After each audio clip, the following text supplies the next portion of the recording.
Hello, everybody. Welcome to episode 51 of the Canberra Football Show. My name's Matt Nicoletti. Joining me, as always, is Michael Georgeski. Michael, how's it going? And episode 50 last week got a lot of good feedback. So thank you, everybody, for the kind words. Yeah, just to go off that, I am very appreciative of the sort of support and feedback that we've received. You know, reaching the 50th episode last week.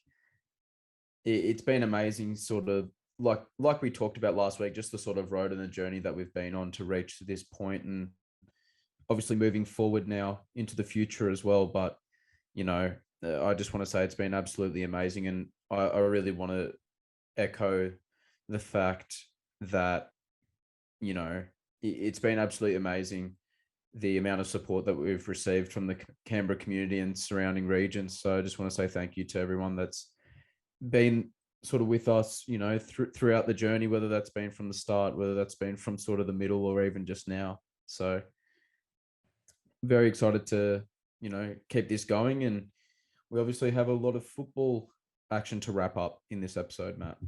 We certainly do, and some very good results and very good goals, and we will break most of that down here today. Michael, in the words of the great Fabrizio Romano, here we go. Let's kick it off. We've got Monaro Panthers. They were able to get a 1-0 victory over West Canberra Wanderers. Darren Bailey with an 88th minute penalty there to prove the deciding factor in this result. You know, and as I say that, it was a very important victory for Monaro as they, you know, converted from the penalty spot, like I mentioned, to gain a much needed win, I feel.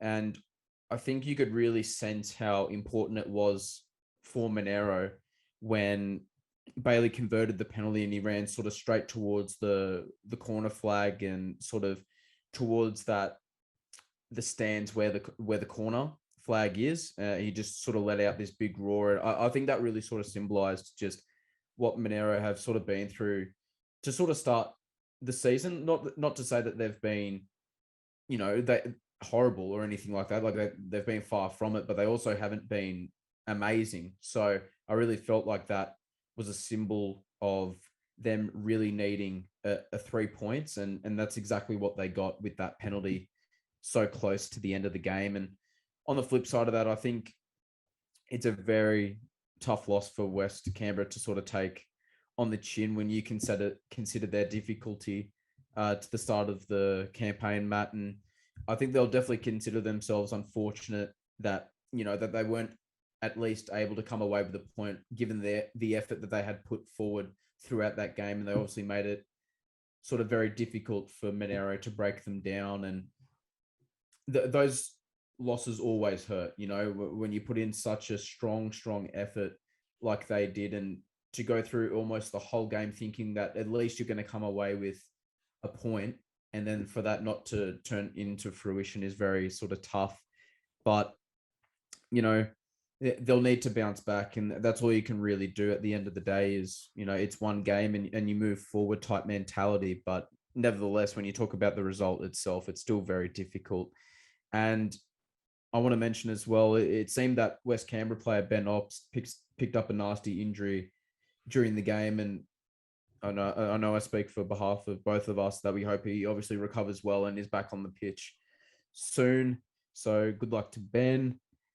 And I think when you consider things from West Canberra's point of view, I think in these circumstances, I think there are things that they can definitely take away from this game that they can use to more effect going forward in terms of having that defensive solidity that they were able to show for most of that game against Monaro, because Monaro do have an array of talent, especially in the forward line, Matt, as you know. So I think it's definitely important for them not to get too hung up on the fact that they conceded a penalty so close towards the end. And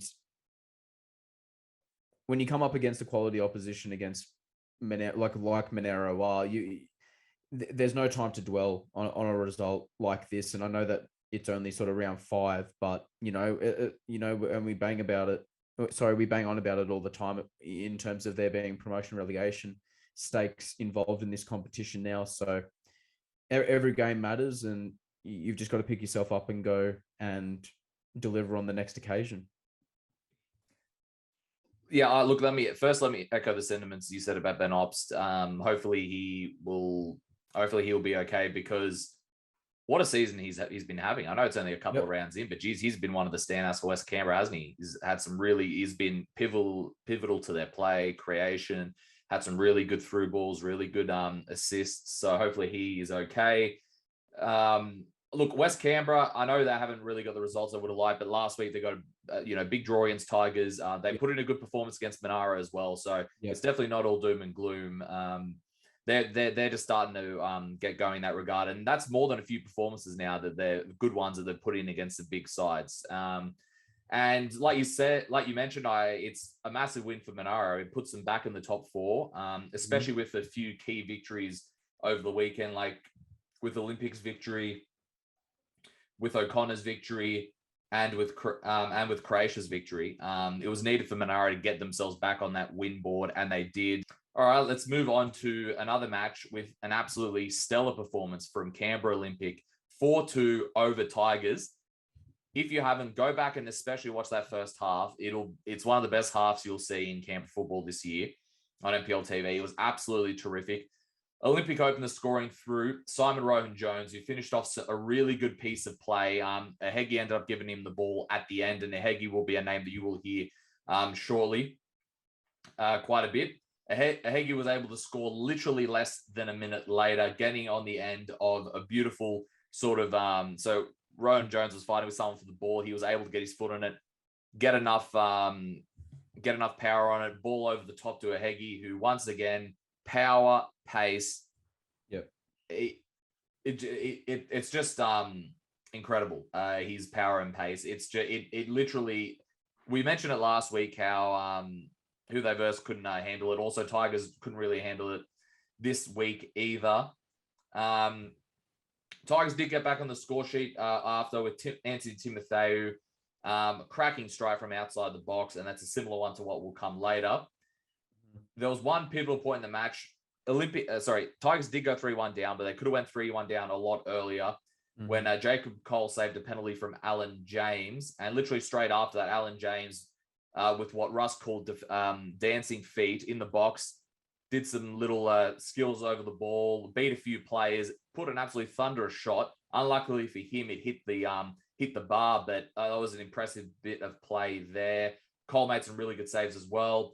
Eventually, Olympic did go 3-1 up with, once again, another Isosa Ahegi goal, and then Nick Popovic just before halftime with an absolutely cracking shot once again, and some really good play as well from Tigers. So when you look at a halftime 3-2, Tigers got themselves back in it when it looked like, when Olympic had a cracking start to the game, that, from a Tigers point of view, to get back in it, they would have been happier than they probably would have been at the start of the game, for example. And then in the second half, it was just the one goal when Olympic once again capped off. It was a neat little turn around the keeper and passed it off to Luca Flores, who finished it. So overall, very, very good win for Olympic. This puts them in second place. So we mentioned last week how, after the start they had with those two very heavy defeats, and I know it's still early, but geez, Olympic have really bounced back well. Like, could you think of a better way to bounce back after conceding 14 goals in the first two games? Robbie Katnack's side has really turned it around. And yeah, in terms of Tigers, obviously not the result they would have liked. I mean, they did sort of fight back when it seemed like Olympic had all the momentum, but then Olympic were able to finish it off. In terms of Tigers, they are now in sixth place. However, they're only 1 point behind. So those wins and those draws they got on earlier, very, very crucial. So it's still a long way to go. It's not all doom and gloom for Tigers, even though the performance and the amount of goals they conceded wouldn't be, what they're used to, and the draw last week against West Canberra as well. But at the end of the day, congratulations to Olympic, because that is a massive victory. And like we said, second place, just behind Canberra, Croatia. One of the informed teams in the competition at the moment. So all credit to Canberra Olympic. You pretty much summed it up all there, Matt. Just an overall great performance, and the things that they've been able to sort of change around following the first two games of the season, where you mentioned they conceded 14 goals and it looked like they were in some serious trouble. But, they've managed to turn it around expertly, and all credit to Canberra Olympic. But we'll move on now to Canberra, Croatia, who managed to get a 2-0 victory over Belconnen United at Deakin Stadium. Certainly wasn't easy for Canberra, Croatia. Goals for Mate Busek and Kamara in the second half, 6 minutes before full time.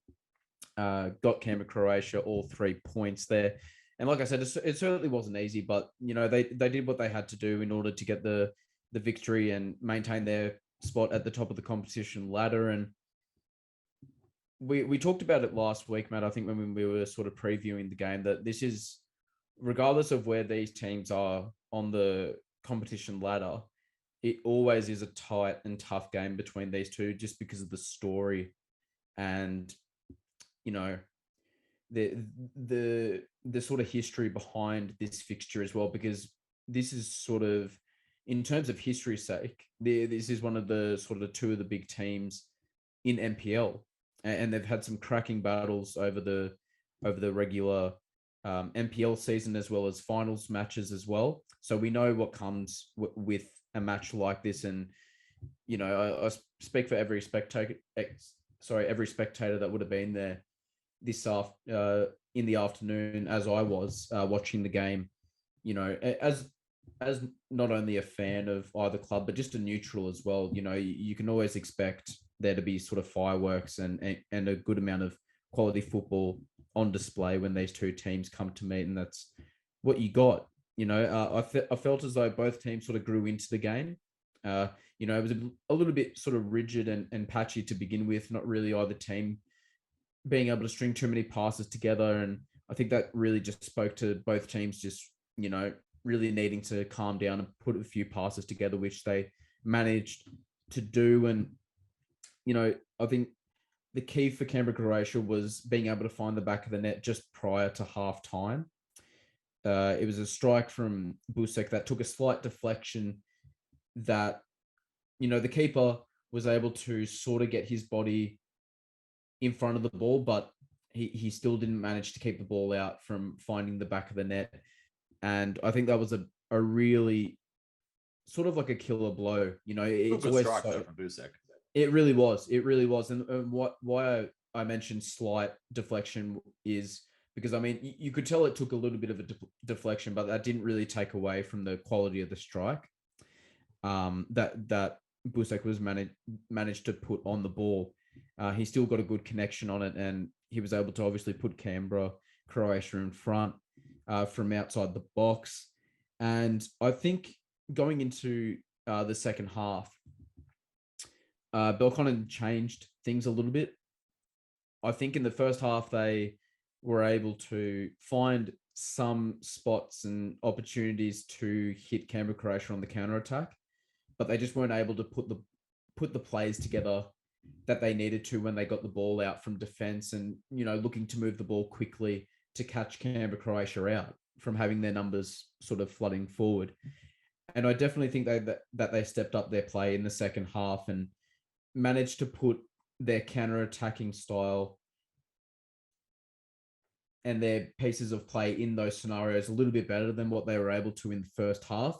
But what sort of lacked for them was just having that cool head in the final third to be able to put a good delivery into the box or get a really good shot off on target. But I do want to mention that one of those counterattacks that they did manage to produce, they had a strike from outside the box, and it was an absolute laser that struck the post. And that was at a time where you thought maybe Belconnen were going to get themselves back into this game and go level.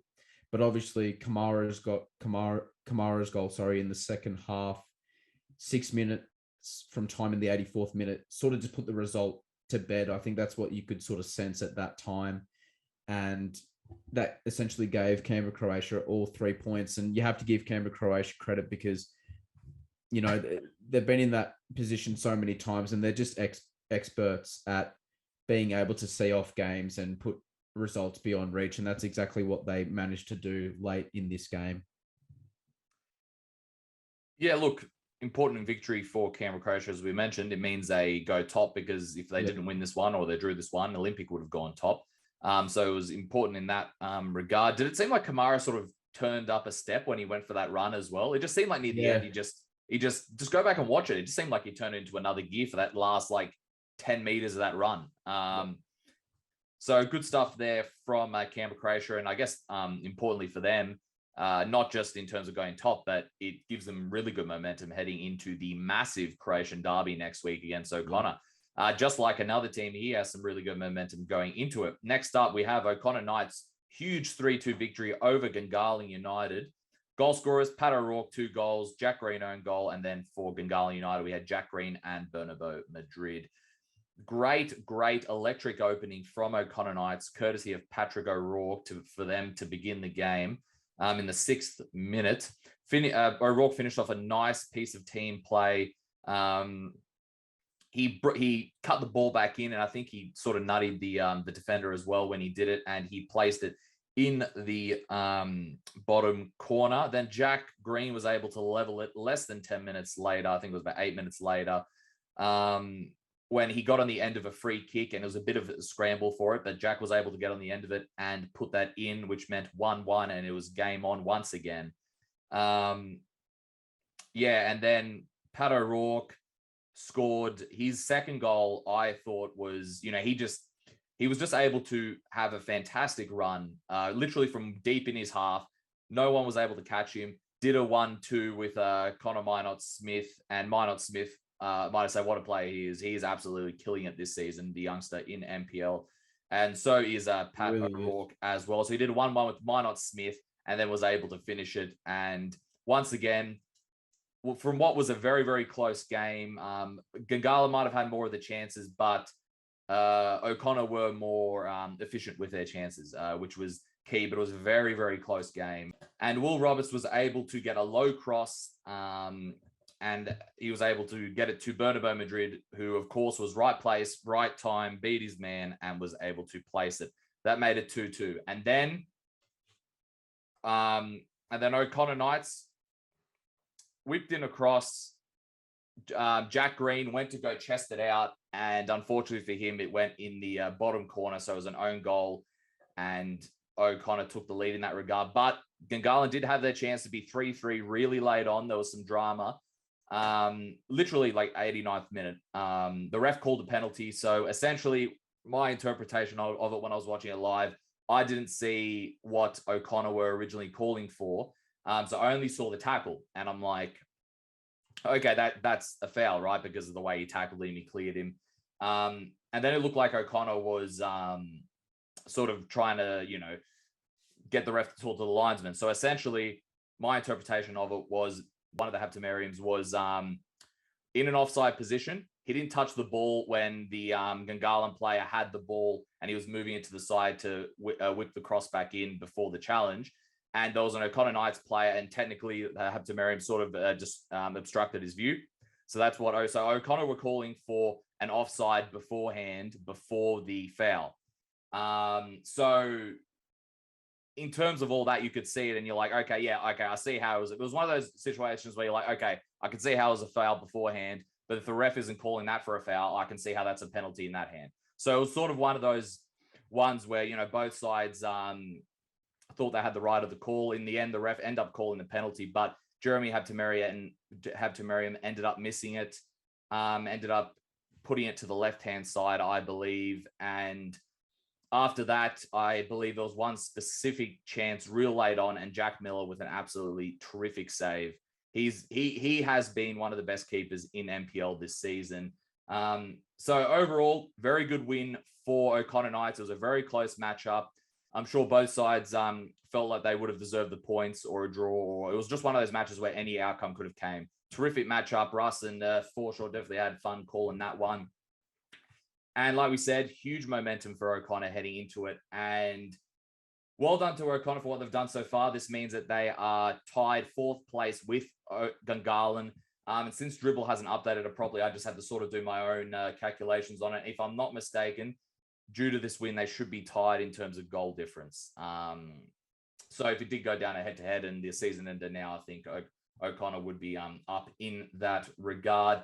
But yeah, O'Connor, what a season, Michael, they're having so far to begin things. They've only had one loss. They've had 2 wins, I believe, and a draw, and they still have that match in hand, if I'm not mistaken, against West Canberra. So it could end up even better for them once they do that and play like Minot Smith. And then also their keeper, Jack Miller. O'Rourke had a great game today. Kresic had a really good game. Yadrich came off the bench, had a really good game. Packy Manda. Everyone put in today. And of course, Michael Adams, as Webby would always say, he was Webby's favorite player last year in CPL. But yeah, do you make any thing of this before we get into the weekend's fixtures? Oh, I mean, like we've already boasted on about it quite a few times already throughout this season, but I think when you're talking in terms of a team that is really projecting young talent and letting that sort of speak for their performances and their squad, I mean, you can't really look any further than O'Connor. It's fantastic to see the amount of young talent that they've got. It's been absolutely fantastic sort of seeing a young team like that flourish, and even more impressive, them being the team that got promoted from CPL last season, and they've just managed to, flourish in the new competition that they're in at the moment in NPL. You always sort of talk about maybe things being a little bit difficult when you're just the team being promoted up from the league below, and it becomes sort of a test finding out if you really do fit in with the teams that you're now coming up against in the higher division, and they're passing this test with flying colors. They've put on some really good performances. They're one of those teams that you want to go and watch, and the array of young talent that they've got as well. When I went and watched them earlier this season against Canberra Olympic, I think that sort of just highlights everything I was just saying. A great young team, and Alex Trinich is doing a great job with them also. Let's move on to the round 6 fixtures, Matt. We'll kick it off with Tigers FC up against Belconnen United, Nijong Oval, Saturday, May 14th at 3 p.m. Ooh. I'm going to go for a Tigers FC win here at home. I expect them to have a little bit of a bounce back. They tend to produce a bit of a comeback performance after sort of being held to a draw, or particularly coming back from a defeat as well, especially with the talent that they have in that team. I expect them to come back. But at the same time, this Belconnen United team, that although they're not getting the results that they want, they're another team that, will grow as the season goes on. And I expect them to still put in a good effort against Tigers. Look, I agree. I'm going for a Tigers victory here, like you said, because after a draw and a loss, I think they'll be raring to go in terms of bouncing back. But I expect another performance from Belco where they will put it in against one of the biggest sides, like they did against Canberra Croatia, as they usually do. But like we said, both teams need to go for the victory here. Like we said, Tigers currently in 6th at the moment, Belco in 7th. So both teams only with 1 win, and then Tigers have, I believe, 2 draws. So yeah, I'm going for a Tigers one with this one, but I think Belco will give them a good match as well. Yep, most definitely. Next up, we have Canberra Olympic against Monaro Panthers. This one should be a cracker, Matt. Saturday, May 14th, 3 p.m. at O'Connor enclosed. I'm going to go with the informed team here. It's hard to go against them given the vein of form that they're in at the moment. I'm going to go for Canberra Olympic in this match, but this will be a fantastic game. Obviously, Frank Casey going back to his old club in Canberra Olympic. It's always a special occasion, but it's really hard to look past Olympic in the vein of form that they're in at the moment, and the confidence just exuberating from that playing group at the moment. They've like we mentioned just before, they've managed to really turn it around for the better, and they fully deserve it. Yeah, no, I agree. I'm going to go with an Olympic victory here as well. It'll be another close one, probably a lot of goals in this one as well. But like you said, it's hard to ignore what they've done, especially some of the, like we've mentioned Ahegi several times, but Alan James has been I thought was absolutely terrific in the game I saw on the weekend also. And then you've got, Rowan Jones. It looked like he was playing on the wing as well. He did very well. Flores, like everyone just put in a great shift. And how quick are they on the counter? I really like what they do on the counter and how quickly they move. And let's not forget that was the difference against Monaro once before. I don't think Monaro will get caught out as much as they did in that match. But at the end of the day, going forward, Olympics seem like an absolute handful to deal with. And when they're in form, like you said, I think they'll end up nipping this one. But I expect a lot of goals in this game. Let's leave it that way. Next up, we have Canberra, Croatia against O'Connor Knights, the Croatia derby, the one we've all been waiting for. This one should be absolutely huge at Deakin Stadium, Saturday, May 14th at 5 p.m. Is it, Matt? This kickoff time? Yep. Fantastic. 5 p.m. I mean, you best be sure heading to Deakin Stadium at 5 p.m. if you're planning on going to one of the 3 p.m. games, for sure. So, it give you a little bit of time to get yourself over to Deakin Stadium. I'm going to go for a draw in this one, Matt. I think given the current form that both teams are in, obviously all due respect to Canberra, Croatia, who are leading the competition at the moment in first place, but I really like what O'Connor Knights have been able to produce so far with the young talent that they have. And I just see them sort of cancelling each other out in this one. I think it's going to be a draw, but it's going to be an absolutely fantastic game. Just the atmosphere, I think, is something that we're all looking forward to witnessing and seeing as well. It's going to be an absolutely amazing game of football. And what are your thoughts and views? I hate to agree with you again, but this is what I had when I wrote it down yesterday. So I'm going to go with the draw as well. I really like what O'Connor's doing at the moment, and they're going to be pumped as well. We've had to wait a while for this one. Remember, this was supposed to be the first round of the season when it was all said and done. So instead of O'Connor kicking it off, it is now at Deakin Stadium, kicking off the first Croatian derby in the league anyway, in something like 13 years. So in terms of this competitive game, so this is going to be an absolute stellar one. Russ will be there on commentary, I heard him say. And I really like how they push back the kickoff. Should be able to get more people to games, people that have their own state league games or go and watch a 3 p.m. game. A decent amount of people can either tune in for it at a good time and or go down to the game and for a good time. I'll be shocked if there's not a good a good amount of people there watching this one from the O'Connor fans and the Croatia fans. It should be one hell of a spectacle. But yeah, I'm going to say a draw in this one.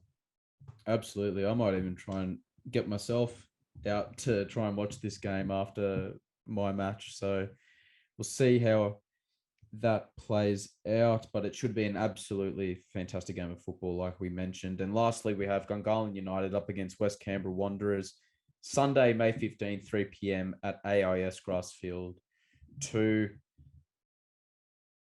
I'm going to go for a Gungahlin United victory in this one. It was actually very tough for me to pick this. I could have lent more towards a draw. It definitely crossed my mind when looking at this fixture, but I think like we mentioned before, Matt, in terms of the resiliency from West Canberra, I think they still will be. I think they'll be tough to break down, but I think that the injury to Ben Obst is going to hurt them in the midfield. We talked about it earlier in terms of the form that he has been in and how key he's been in that midfield area for West Canberra. He'll be missed depending on how long he's going to be out for. And I expect on the flip side of that for Gungahlin United to be raring to go following that loss and the drama that sort of unfolded in that game against O'Connor. They obviously had the chance to get a draw in that one and they weren't able to take up on that opportunity. Sorry. And I expect them to be sort of fired up and ready to go for this match. And I expect them to come away with 3 points, but I do not think it's going to be a walk in the park by any stretch of the imagination. What about you? I agree. It won't be a walk in the park at all. I'm going to say Gungahlin purely based on the fact that I can't see them losing 3 games in a row because they lost to Canberra, Croatia. They lost to Olympic. Sorry, to O'Connor. I can't Yeah. see them losing 3 games in a row. I can't remember last time they have lost 3 games in a row. In that regard, West Canberra, though, like you said, expect them to put in a good performance. They will eventually win a game. They've only gotten a draw so far, but like I said, they're putting some really good performances, especially against the bigger teams. So don't be surprised if West Canberra do get a result from this one. But I can't see Gungahlin losing 3 times in a row, especially after how close both those defeats were. All right, let's move on to NPLW, shall we? I was at this one with Jeremy on the weekend, and what a game. Once again, we've talked about the derby between Belconnen and Croatia for the men's. It's just the same for the women's. If anything, it probably is a little more, considering they have been the main 2 teams over the last more than 10 years, maybe 15 years in NPLW.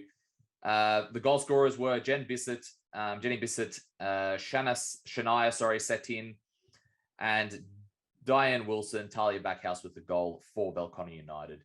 Croatia opened the scoring in early on. Belco had some really good pressure, but Jenny Bissett in the 13th minute was able to smack a shot from outside the box after either a free kick or a corner, and there's a lot of bodies in the box, and Riley Ewan was the goalkeeper. So Belco didn't have a goalkeeper, so they ended up choosing Riley Ewan, which makes sense. She's the multi-sport athlete of the team, so having played AFL and whatnot, she's a good athlete to do that.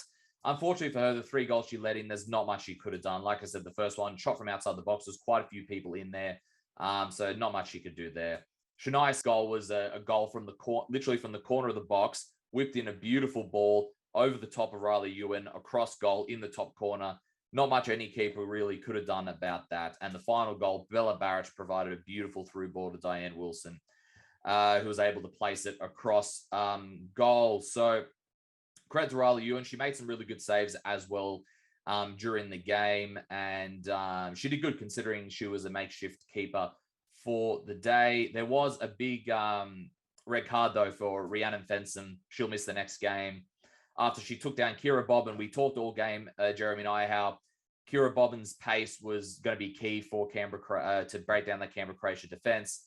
But first of all, as soon as she went on the right side, she had none other than Alice Churchill to sort of defend her, and Alice Churchill did a really good job defending her.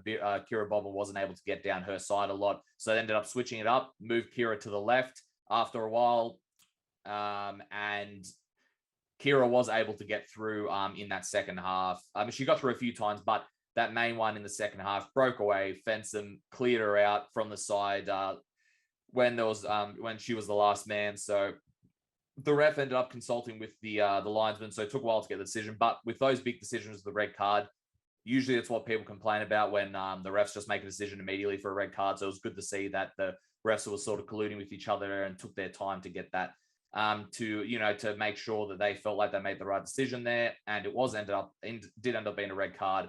We saw a bit more with Belco making some more chances to get up front, but the professionalism of that Canberra Croatia team to ease it out was good. Canberra Croatia end up going top now with that victory in terms of goal difference, Olympic one as well, but the goal difference is Canberra Croatia, I believe, is better in that regard, so they are top. Belconnen did have their bright spots in the game. It's going to be tough considering how much they lost, and they are a younger team this year. Like I said, Riley Ewan did very well. Definitely shouldn't be disappointed with that performance in goals. She made some quality saves. Brittany Palombi ended up coming off the bench. So did Amy McLaughlin and Jamie Berkeley. That was their first, if I'm not mistaken, that was their first match in a month or so. They had an overseas trip, so they just got back, came off the bench. So, I mean, considering how well Canberra Croatia have done, Michael, and now after a month or so, you can bring the likes of Brittany Palombi, Jamie Berkeley, Amy McLaughlin off the bench. And then they've still got Grace Gill to come as well. Just shows how much depth they have in that Canberra Croatia side. Belco United. In terms of Belco United, though, I thought Ella Palfreman did a fantastic job in the center of midfield. In the absence of Katie Woodman, she's a young player, good on the ball. She plays some really good passes, and look out for the centre back pairing of Preston and Dumos. They're becoming a really good partnership in that central defensive area for Belconnen United. At the end of the day, though, Canberra Croatia too strong. Very good victory for them as they keep marching on. Canberra Croatia, obviously, you speak to their depth, and they obviously have, tremendous depth that can be viewed as the best depth in the NPLW competition. And I think that's going to come in handy, especially down the season for them when they come up against Belconnen United again, and the team that we've sort of been talking about over the last few weeks as real title contenders in Canberra Olympic as well. So we'll definitely see how that plays out. But nevertheless, you speak to the history of this fixture and how important it is in NPLW history, and Canberra Croatia were able to come out on top in this game. So well done to them. It's a big result. But moving on now to the next match in NPLW, we had Wagga City Wanderers play host to the Canberra United Academy, where the Canberra United Academy were just too good on this occasion, Matt. 5-0 winners, and they get a clean sheet alongside with it. 2 goals for Christopherson, Gregson with a goal, Barbour, and Smith with an own goal in the 87th minute there to make it 5. They really put in an emphatic display in this one to bounce back from their loss last week.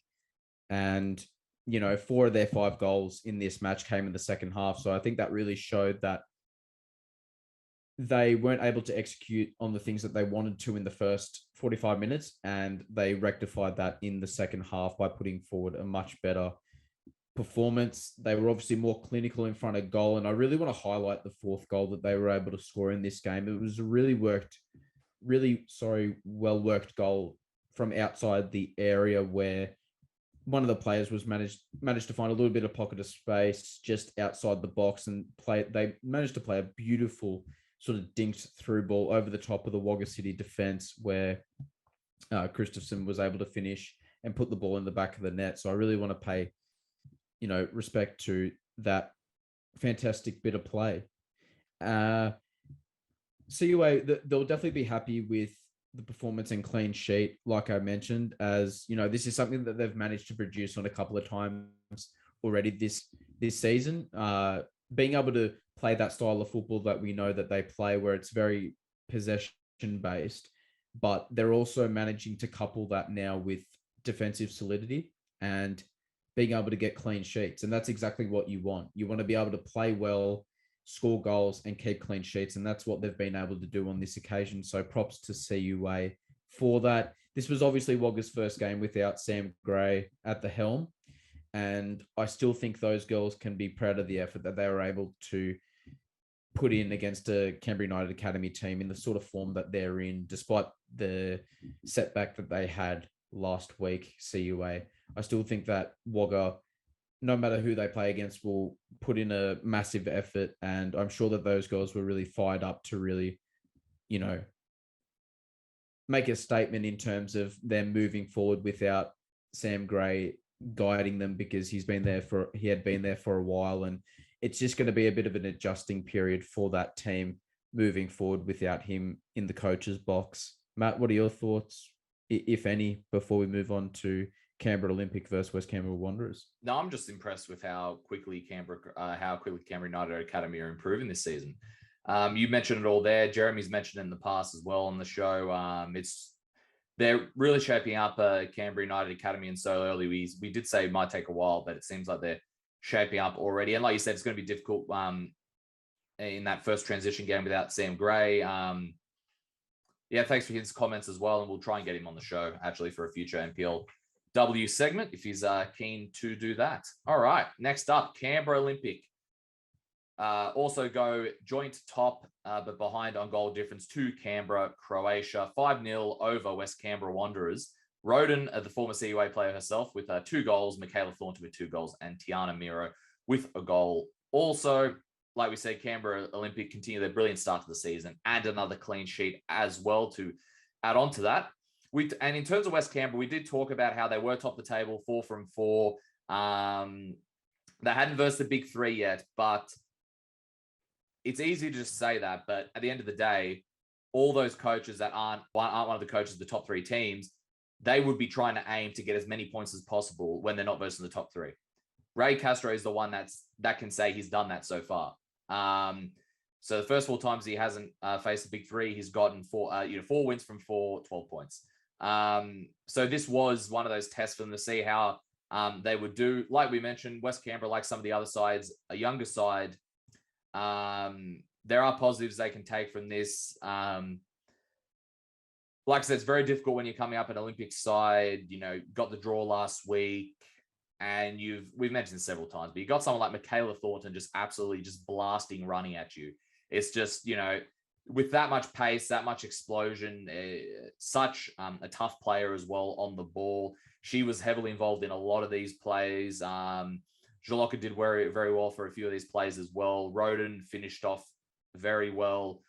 The way Thornton was able to get in behind players as well. Miro's goal was good. So it's always going to be difficult when you come up against an Olympic side, especially when they're coming off not getting the 3 points and conceding late as well, as they did against Canberra, Croatia. So you could tell, Michael, I think, that Olympic were raring to go. But in terms of West Canberra, they weren't able to get, they didn't get the result they would have liked, especially maybe the scoreline as well. But they're going to take the positives they can from a game like this. Like we said, they're a young side, so they're going to look to improve on these big matches. But credit to what West Canberra have done so far, and they did keep a clean sheet, let's not forget, in those first 4 matches. So a lot of positives for West Canberra, despite the loss. Next up, we have Tuggeranong United up against Gungahlin United. A 2-2 draw this ended up in. Matt, what a result for Tuggeranong United, I think, is the first thing that we think about when we read out that result, to collect their first points of the season at the expense of the travelling Gungahlin United team, who had a 2-0 lead in this match, Matt, going into half-time. And I think this result really highlights and speaks to the continuous resilience and effort that we've mentioned numerous times about this Tuggeranong United team over the years, especially this season under Paulo Romero. And their display was finally rewarded with some points. So I'm very happy that Tuggeranong United were able to put in a good shift, and they actually got rewarded this time for it. And obviously Gungahlin are going to feel that they should have seen this game out, having taken the lead, scoring those 2 goals in the first half, courtesy of Sharon Chow and Natalie DeMarco. But, it's tough. I say it'll be tough for them to really swallow this result when you consider the struggles that they've already had this season. I think in previous seasons it would have been a little bit different because they were in a bit of better form. But we've already seen this season that maybe they're a little under strength, Gungahlin United. Not to say that there's not a quality team. They definitely are a good team. But we've already seen the struggles that they've already endured so far. And I think letting a result like this slip could hurt them going forward, but it'll just be really important for them just to move forward as best as they can. But what a result for Tuggeranong United. They'll take an immense amount of confidence from this performance, and they'll use that as a springboard going forward, where they'll obviously look to take more points. And this will really, really help them, I think. And obviously, I want to mention, obviously Burns scored in the 43rd minute to get them back in the game at 2-1. But that goal from Hall in the 70th minute from a corner, I mean, it was a goal that you see a centre-half score in the Premier League from a set-piece situation. I mean, she got up, flicked it straight into the top corner. Nothing that the keeper could do. A lot of pace on it. It was just a fantastic header. So well done to Tuggeranong United. Let's start. Belco United, Wagga City Wanderers, Saturday, May 14th, 3 p.m. at McKellar Park. It's hard to look past Belco for this one. It's still going to be a bit of a transition period for Wagga City Wanderers. I'm not sure if Belco still have their keeper back or not yet, but Ewan, I think, will take some comfort from how well she did as well in that game. So I'll go with Belco for this one. How about you, Michael? Yeah, me too, Matt. I'm just going to go with Belconnen United in this one. I expect them to bounce back from that loss to Canberra, Croatia. As you mentioned, it's still a bit of an adjustment period for Wagga City Wanderers getting over the departure of Sam Gray, and I expect that to still take a little bit of time in terms of that playing group getting used to playing with each other under new management. And next up, Canberra, Croatia, West Canberra Wanderers, Sunday, May 15th, 2:30 p.m. at Deakin Stadium. I believe this is the one Jeremy will be calling on NPL TV. I'm intrigued to see how West Canberra approach this after facing Olympic last week. In terms of Canberra, Croatia, no round and Fensom in defence. We mentioned the depth they have. It's a bit hard to go past Canberra, Croatia, but I'm intrigued to see how West Canberra Wanderers approach this one, considering they have faced Olympic next week. So it'll be interesting to see how Ray sets up his team in that regard. I'm going to go for Canberra, Croatia in this one. It's a very telling period for West Canberra. I would like to mention that because you did mention that, and we know obviously that they started 4 from 4 to begin the season, but now that they had that first test against Olympic and they came up short, it's going to be very interesting to see how they use that experience and come into this game against Canberra, Croatia, because they're going to play quality opposition in back-to-back weeks. Obviously, 2 teams that are classified in that top 3. And I don't think they'll have enough to defeat Canberra, Croatia on this occasion, but I do expect them to put forward a better effort in terms of the scoreline in this match. Next up, we have Tuggeranong United against CUA. This is going to be a very interesting one. Both teams got a good result on the weekend. Tuggeranong with the comeback, CUA with the 5-0 victory. And if I'm not mistaken, this was one of those Fed Cup matches where it got called off due to the thunder or the weather or something like that. And it was like 5-4 or something. Like, it was insane. And since they didn't pass the 60-minute mark, they were like a couple of minutes off. They had to replay the whole match instead of just the last 30 minutes because it's written in the rules. And then CUA, I think, did end up winning that one. But that was a day that it showed when they're both on their day, it's going to be a very close matchup. So I'm going to go for a draw with this one. I'm looking forward to seeing this one. I'm intrigued to see how both sides approach it. How about you, Michael? I was actually thinking of the possibility of a draw in this one as well, but I am going to lean more towards a Canberra United Academy victory on this occasion. I think that they've actually had a good start to the season and they've put forward some really good displays, and I expect them to continue that against Tuggeranong, but it definitely won't be easy. And like we mentioned, Tuggeranong United will feel very confident heading into this one, having got some points up now on the board. I'm just glad we didn't agree on everyone. I think that's the first one we haven't agreed on all day, which is good because we're not used to agreeing, so that's good. I'm Inter and Juve fan, that's why. Exactly. Next up, Canberra Olympic, Gungahlin United, Sunday, May 15th, 2:30 p.m. at O'Connor enclosed. Look, it's considering how well Olympic have done this season, they've just got too much firepower for me. But Gungahlin United, they will be raring to go after letting that 2-goal lead slip. So I'm intrigued to see how they approach this. But for me, Gungahlin just have a little too much firepower. How about you, Michael?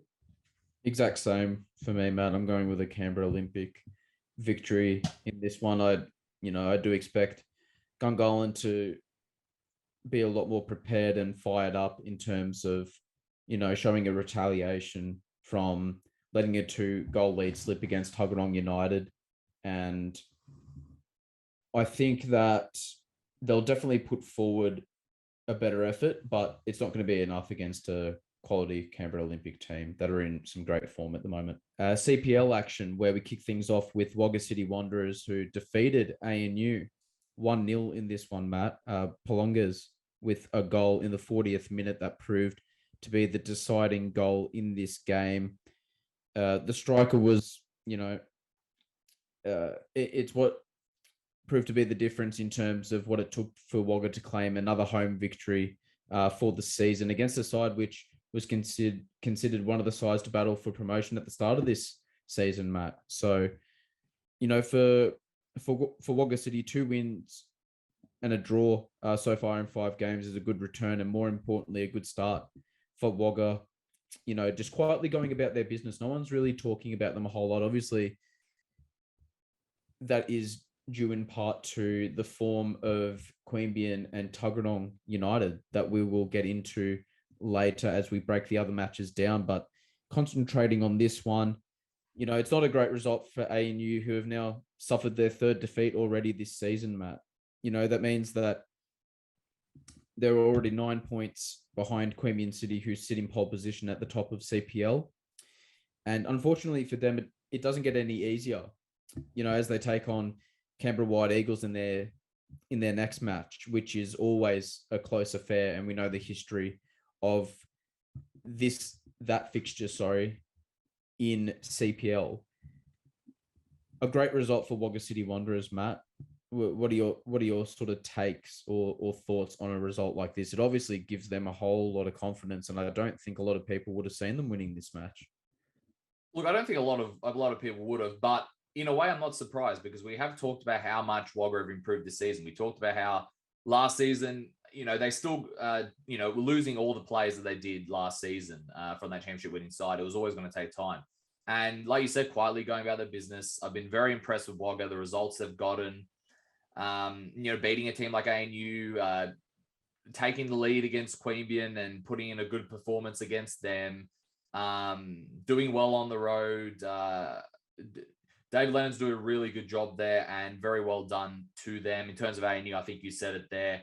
And one thing I would add as well is not only have they already lost 3 times to begin the challenge as well, but they've lost, 2 of those matches very convincingly, and this one as well against Wagga away, which is a game that they wouldn't have expected. It's a game that they didn't drop points in last year, and it's probably one that they wouldn't have expected to this year. So I'm intrigued to see how they approach the next match from a mental perspective against White Eagles. They're going to need to put it behind them now, because if they start thinking, geez, we're too far behind Queanbeyan, that might not work out too well for them. So I think for them now, they're probably going to be talking to each other, say, all right, let's put this all behind us, clean slate. Let's start and try and push forward. I would say that White Eagles match against ANU is huge this weekend. It was always going to be huge. Like you mentioned, they're always close games, but we keep saying it, but we probably should have said this last week for this one, but after the results so far for ANU, if they drop points again, I know it's early in the season, but if Queanbeyan win again and Tuggies win again and they win, Tuggies, like I'm about to mention, if they win their match against Weston, with the first round of matches being wrapped up, and if there's like something like 12 points behind Queanbeyan already, that isn't where they expect to be at the start of the season. So I would say this is a huge match for them this weekend, as it is for White Eagles as well, but we'll mention that in a bit. All right, next up, one of the challenges for the promotion race, Tuggeranong United with a massive 4-0 victory over Brindabella Blues in the first Tuggeranong derby in the league in a very long time. The goals, Mark Richards, Patrick Hislop, Harrison Bunell, and Dylan Berkery. Like I said, massive victory for Tuggies. And another statement one. They beat ANU 4-0 last week. They beat Tuggies this week. This victory means they're still in third place, 6 points behind Queanbeyan, but like we mentioned, they've got a match in hand which is coming this week against Weston. If they win that, they've put themselves in a good position. That means they'll be 3 points behind Queanbeyan, same matches played, and if they can keep up the momentum, and let's just say there's only 3 points between them by the time that Queanbeyan and Tuggies game comes mid-season, that will be even bigger. That will be the biggest. If it stays like this, that will be the biggest game so far this season. Between those two. So like we said, another statement victory from them. The intensity they play with under Mitch Stevens, they feel like they're really got a point to prove, to try and push to get back in there. So very, very impressive win there from Tuggeranong United. Like we said, they've put themselves in a good position to try and catch up those points in the catch-up match. But regardless, they will be trailing Queanbeyan by 3 points unless Queanbeyan drop points or they beat them in the middle of the season. In terms of Brindies, weren't able to follow up their first victory of the week last week with another result. We have stated though, young side, they'll learn from these experiences. It's not all doom and gloom in that regard. This loss also means though that they're knocked down to 6th place, tied with Yoogali on 3 points. Which means I believe they'll be 3 points off the top 4. So 3 points off Wagga. So like I said, despite the loss and the heavy loss, I'm sure they'll try and find the positives in this, and they'll look, we're only 3 points off top 4 in that regard. Who do we have next up, Michael? Yeah, next up we have Weston Molonglo, who played host to Yoogali. And it was Yoogali who came away with a 2-0 victory, courtesy of Santolin and Donadell finding the back of the net in the space of 2 minutes early in the first half. huge victory, Matt, for Yoogali on the road, away from home over Weston. Familiar name to open the scoring in Luke Santolin, their coach last season. He's always registered as a player just in case he needs to step in, and that's what he did. He made an impact on Saturday and managed to get himself on the score sheet. And the impact of this result means it's their first win of the season, which was desperately needed for them, and they're tied in sixth place with Brindy's 3 points off the top four. So when you put it in that context, a very important result for Yoogali.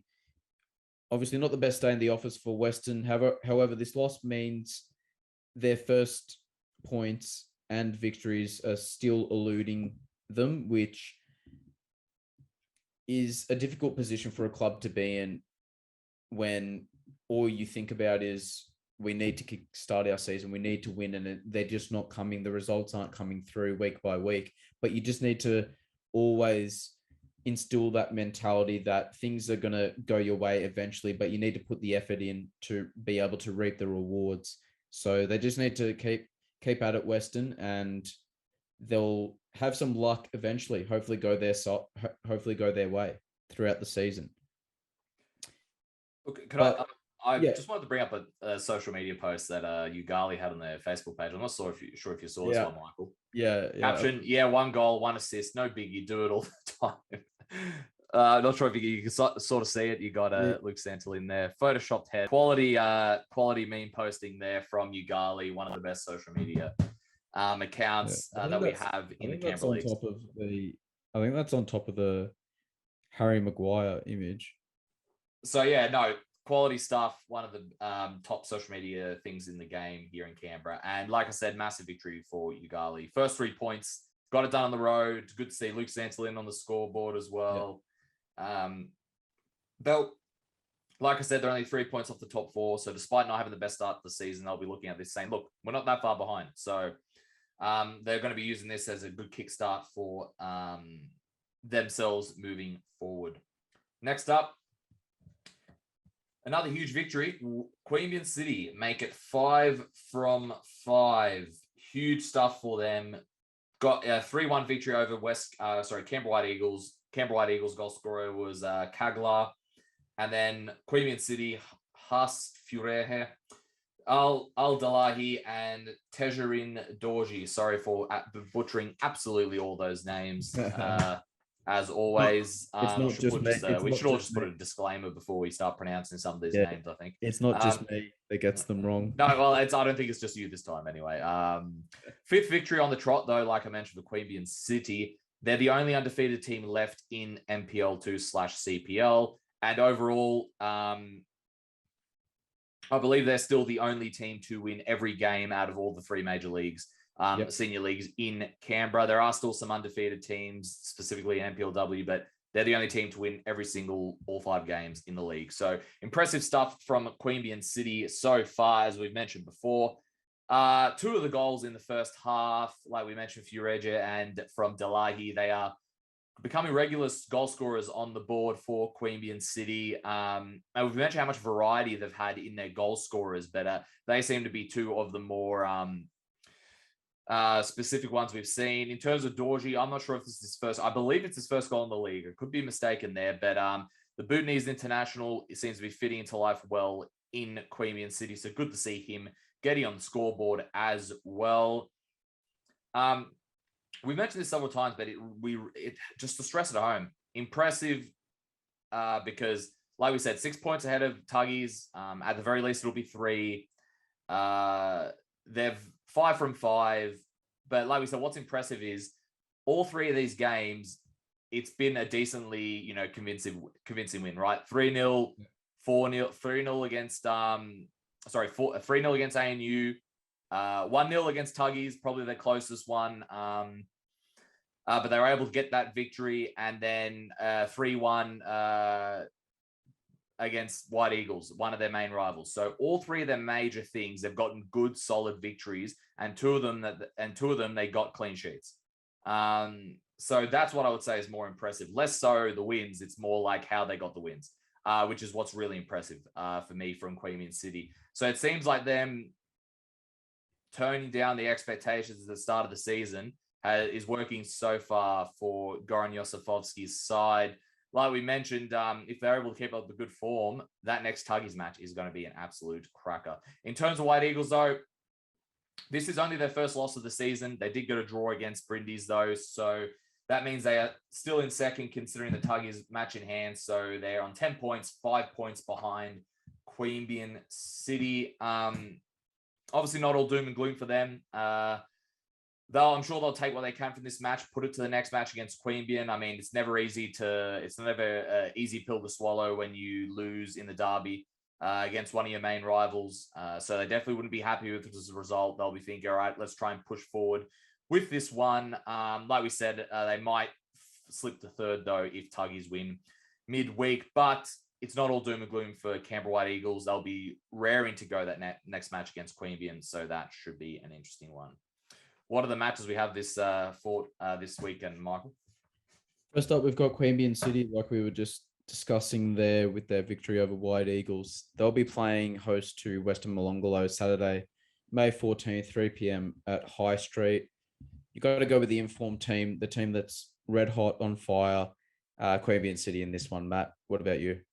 Yeah, it's very hard to not go with Queanbeyan City. The depth, the firepower, the recent clean sheets, besides the match obviously against White Eagles, the impressive performances. It's a bit hard not to go for them. Weston will eventually get those points. I don't doubt that. But against Queanbeyan, it's very hard to pick against them. Absolutely. And the next one, we discussed the importance of this match earlier when discussing CPL, and that is Canberra White Eagles up against ANU.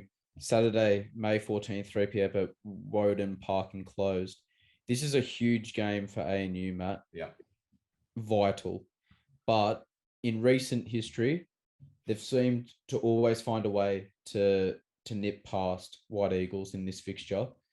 And I don't think that will happen on this occasion. I'm going to go for White Eagles to get the 3 points. But it wouldn't surprise me if ANU were able to come away somehow with a win, despite the form that they're in at the moment. You know, just being pegged up in the corner, we'll really get to see what they're really made of at this early stage of the season, because a lot's riding on them to really turn things around, or else they're going to fall even further behind, like we mentioned, Matt. Yeah, we can't stress the importance of this one. It's going to be absolutely huge. I'm going to go for a draw. I think that, yeah, look, I like you said, against White Eagles, it's always a match where both teams step up. No wonder where they are in that thing. It's always a big match. But I think, yeah, look, I think after this weekend, they're going to be looking, they're going to probably just take a step back and say, all right, let's analyze this. Let's try and move forward. Let's try and start with a clean slate. White Eagles are a quality side as well. They both are, despite White Eagles lost on the weekend, despite the recent slip-ups for ANU. I think it'll be a stalemate this weekend. I'm going with the draw. Next up, we have Yoogali at home again, this time host to Brindabella Blues, Saturday, May 15th, 1:30 p.m. at Solomad Stadium. This one's tough, you know, Yoogali coming off that victory that they really, really needed, and that'll give them a lot of confidence. And obviously, Brindabella coming off a tough loss to Tuggeranong. I'm going to go for a draw in this one, Matt. I'm finding it very hard to sort of separate both teams heading into this one. I think it could be a stalemate. What about you? Look, I think a draw is a decent thing to go with. I'm going to go for Yoogali. After that victory, I think they're going to be raring with confidence. They're playing at home. They're always strong at home. It's always hard to travel to Solomad Stadium. I'm going to go for Yoogali victory. Wouldn't be surprised with either way, all three results going that way. It'll be a close one. I think there'll be a lot of goals in this one as well. But I think Yoogali will use that first victory to their advantage this week. And lastly, before we round up the show, our last match for CPL is Tuggeranong United playing at home against Wagga City Wanderers on Sunday, May 15th, 3 p.m. at Greenway Enclosed. I've got Tuggeranong United winning this match, Matt. I think they've got too much. They're in a great bit of form right now. Obviously, they've got the game in hand as well to go along with it. They're playing really well. They've acted exactly the way that a side is meant to react after getting relegated from the top division. They're not sort of sulking and letting that influence their performances on the pitch. They're really looking to get back to NPL action as quickly as possible. And I've been very impressed with the attitude that they've been able to display so far this season. And I think that comes from obviously their coach in Mitch Stevens, who we know very well. And I'm just happy to see that they're, using this experience as a learning curve and sort of just saying, all right, we're here now, but we don't want to spend a lot of time here. We want to get promotion back straight away. And that's exactly what they're doing by, looking to do, by putting these sort of performances together. And that's why I'm going to pick them this weekend. In terms of this weekend, I'm going to say Tuggies as well, but I think Wagga will put in another strong performance like they did against Queanbeyan. Like you said, too much firepower, too much intensity, I think, from Tuggies on the day. But like I said, expect a good performance from David Leonard's side. Michael, before we wrap up, let's get these results out from the weekend, shall we? 2-2 in NPL 1 between you and me, which means me overall 8, you overall 6. So stalemate between us there on the weekend. NPLW, I did what you did in round 2 and got 4 for all this weekend from NPLW. You and Jeremy both got 2 each. So overall, it's me 12, you 11, just off, and Jeremy 8. CPL, we had another stalemate, 2-2. That means me 10 and you 9. So, jeez, I'm not even winning any of these comps. Boom. But you're only 1 point behind, to be fair, until I 2 points. You're the tipping god at the moment, mate. Last year we had like a pretty even table. Like you were winning NPL 1, I was winning NPLW, and I forgot what was happening in CPL. So it was little bit more even. But in saying that, look how close it is. 1 point, 1 point, and 2 points. I'm coming back. Mark my words. It's only 5 rounds in. I'm looking to come back. I'm looking to reclaim my spot at the top. Awesome. Good stuff, Michael. Great show. Geez, we've got some big matches this weekend, though, in all 3 leagues. Any last words before we head off? Definitely looking forward to this. Yeah, I think there's plenty of action to look forward to across the 3 competitions, Matt, in terms of NPL, CPL, and NPLW. And I mean, you're really spoilt for choice. I mean, there's a lot out there that you can go and watch. So times as well. Yep. And the various times as well. So I think it'll be, it's a great time for the neutral fans of Canberra football just to go out and watch a whole heap of games, and high quality games as well. So, it's only so early in the season, but there already is so much riding on for numerous teams in various competitions. So looking forward to it. Certainly. Thanks for joining me again today, Michael. That was episode 51, round 5 review, and we'll be back next week with all the action. Thank you.